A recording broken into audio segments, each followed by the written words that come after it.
je commence l'introduction de mon livre par la phrase suivante.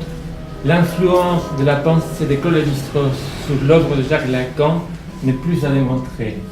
N'est plus à démontrer. La même phrase est reprise dans la 4e couverture. Cette dénégation, comme toute négation, n'est rien d'autre qu'une négation d'une affirmation. C'est-à-dire, tout reste à démontrer en ce qui concerne cette influence de Lévi-Strauss sur Lacan, je prétends, c'est à tort, d'apporter avec ce livre un plus par rapport à ce qui était dit ou écrit auparavant à propos des deux auteurs. Dans ce livre, je ne m'applique pas à raconter ce qui est trop visible dans cette dette de Lacan envers Lévi-Strauss. L'importance des femmes comme objet d'échange, l'importance du mariage dit préférentiel, tout cela est très important, mais ne constitue pas le matériel de mon ouvrage. Pour moi, cela commence en 1987. J'avais 21 ans, j'étais étudiant en médecine et je lisais à l'époque l'anthropologie structurelle de Lévi-Strauss en espagnol à Buenos Aires. Je m'aperçois que quelque chose fait tâche dans un livre censé parler des sciences humaines, à savoir la présence d'une formule, la formule canonique des mythes de Lévi-Strauss. Donc, je parle à mon entourage psychanalytique de l'époque qui trouve mon étonnement justifié. En 1998, j'étais encore jeune, et devant la similarité entre l'analyse des mythes de Claude Lévi-Strauss, de l'anthropologie structurale, relue cette fois-ci en français, mais la formule étant la même, donc continuons à faire tâche. Et donc, devant la similarité entre les procédés de l'analyse des mythes de Claude Lévi-Strauss et la conférence de Lacan intitulée Le mythe individuel névrosé, je décidai d'écrire à Claude Lévi-Strauss pour lui demander que pensait-il de cette similitude. À l'époque, je travaillais dans la Pampa, c'est-à-dire en Picardie. Dans un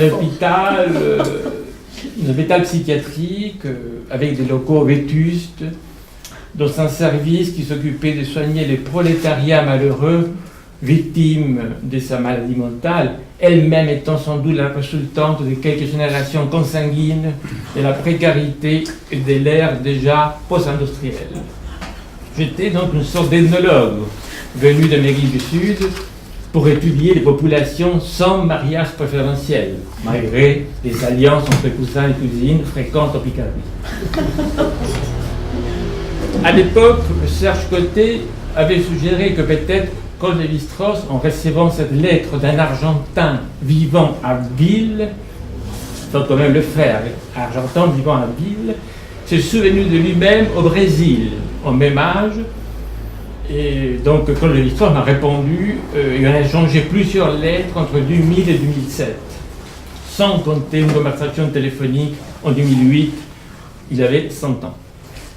Alors, j'ai écrit un texte publié en 2006, mais écrit à l'époque de la Pampa, Picarde, quelques années auparavant, où j'ai proposé qu'en 1953, dans sa conférence Les mythes individuels névrosés, Lacan s'était inspiré d'un texte sur les mythes que Claude Lévi-Strauss avait publié en 1955. Ce contresens chronologique ne semblait pas constituer un problème pour moi. Et ce n'est qu'un an plus tard, en 2007, que Jacques-Alain Miller publie la réponse que donne Lacan à Claude Lévi-Strauss quand il assiste à une de ses conférences, le 26 mai 1956, où Lacan reconnaît avoir employé en 1953 le contenu d'un article de Claude Lévi-Strauss datant de 1955. Cela ne lui posait pas beaucoup de problèmes à lui non plus, apparemment. Le mystère est dévoilé par une des lettres de Claude Lévi-Strauss où il m'indique qu'il utilisait la fameuse formule de l'analyse des mythes déjà en 1952 à l'école pratique d'autres études, et qu'il avait sans doute parlé à Lacan de cette formule. Pour finir, ce n'est qu'en novembre 2010 que j'ai eu accès à la VNF, section manuscrit, Fonds Lévi-Strauss, où j'ai trouvé la fameuse formule dans les manuscrits de la chemise appartenant au cours de l'année 1952 de l'école pratique de haute études. Sans ce parcours, qui constitue la première partie de mon livre, je postule que ne comprend rien à la construction lacanienne du cas de l'homme rare, pour sa conférence de Lévi-Strauss, et surtout ne comprend pas comment Lacan a pu s'intéresser à Lévi-Strauss, à son œuvre et à ce que l'on nomme le structuralisme. Mais ce n'est pas tout. Le livre publié ici est divisé en deux parties. Une première partie intitulée « Avant la conférence du 26 mai 1956 » et qui correspond à ce que je viens de dire sur l'homme rare, etc. Et une deuxième partie, la plus importante, après la conférence du 26 mai 1956, qui constitue la partie la plus originale de ma contribution, si tant est qu'il s'agit d'une contribution. Cette conférence de Lévi-Strauss de 1956, qui traite sur les rapports symétriques et inversés entre le mythe et le rite, comptait avec la présence parmi les publics de Jacques Lacan. Cette conférence est fondamentale pour Lacan. Elle est fondamentale parce qu'elle permet à Lacan de relativiser ce que Jacques-Claude Milner appelle un hyper-structuralisme lacanien. Vous savez que ça ne va pas de soi que dire que Lacan est structuraliste. Je vous dis ça, mais non, pas du tout, que cette histoire, absolument pas. Alors, tant qu'à faire, Milner remonte la mise, il dit qu'il est hyper-structuraliste. Pourquoi? Résumons. Parce que la valeur d'un terme dépend de la place qu'il occupe par rapport à d'autres termes. Définition minimale de la structure. La mère est la mère par rapport au père. L'enfant n'est plus le même depuis que le petit frère est né, etc. Par contre, la conférence de Lévi-Strauss de 1956 permettra à Lacan de sortir de son hyperstructuralisme. Autrement dit, désormais, un terme pourra changer de place et rester malgré cela le même. Témoin de ce changement, selon Milner, la théorie des quatre discours, pour ceux qui s'y connaissent, S1 reste S1 même si vous voulez changer de place. Donc, Jean-Claude Milner pense que Lacan sort de son structuralisme en 1970.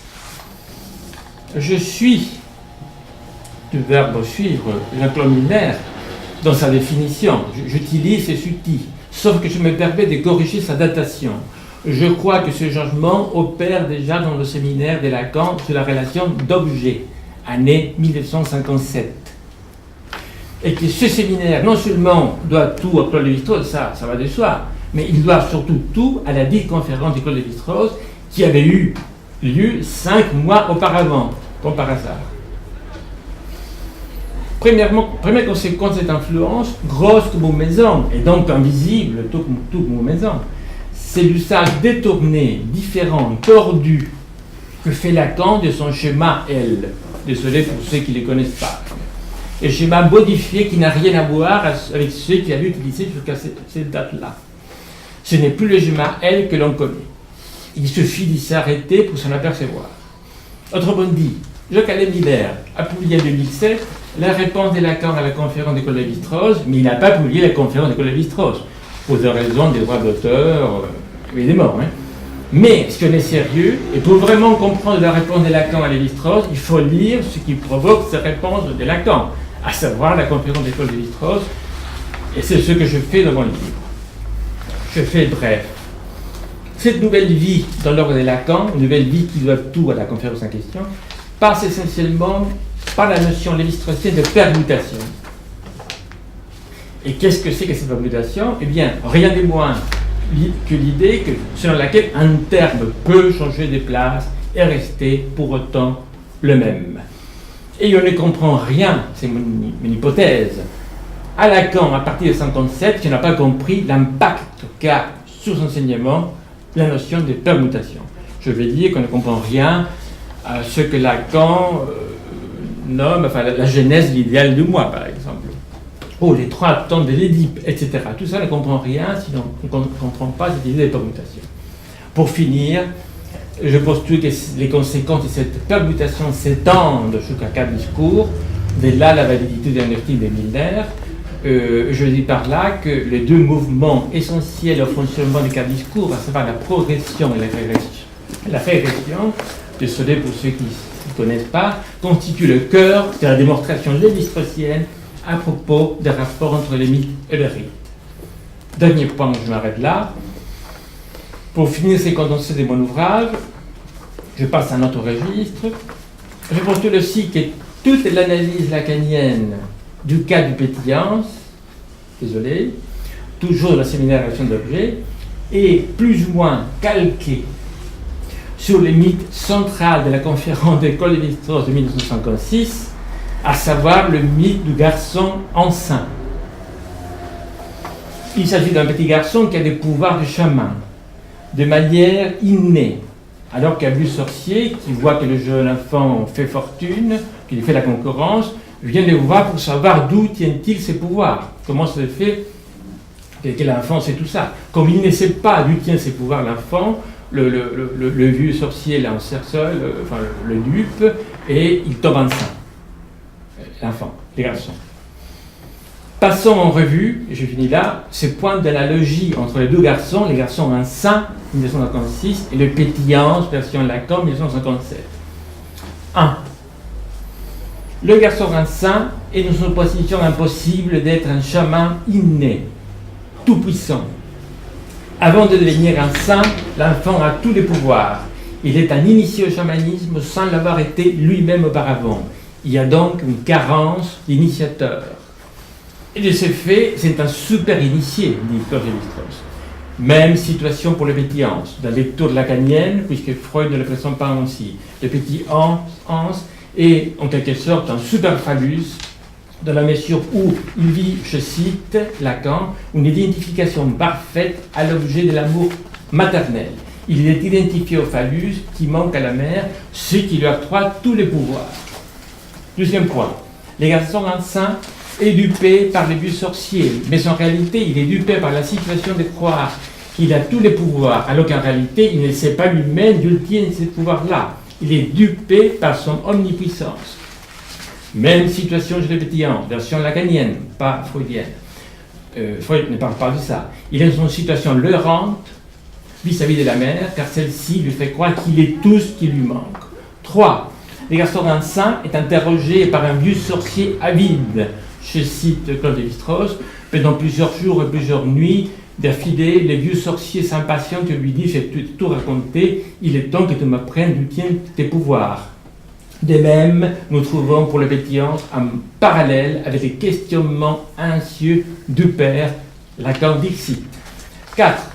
Le garçon enceint se rend compte qu'il est enceint, comme le pétillance est embarrassé par son pénis en érection, pour ne pas évoquer les fantômes des grossesses dont Freud parle. Pour finir, 5. Le garçon enceint est sauvé de sa grossesse par les bêtes sauvages qui ouvrent son ventre et mangent son fœtus.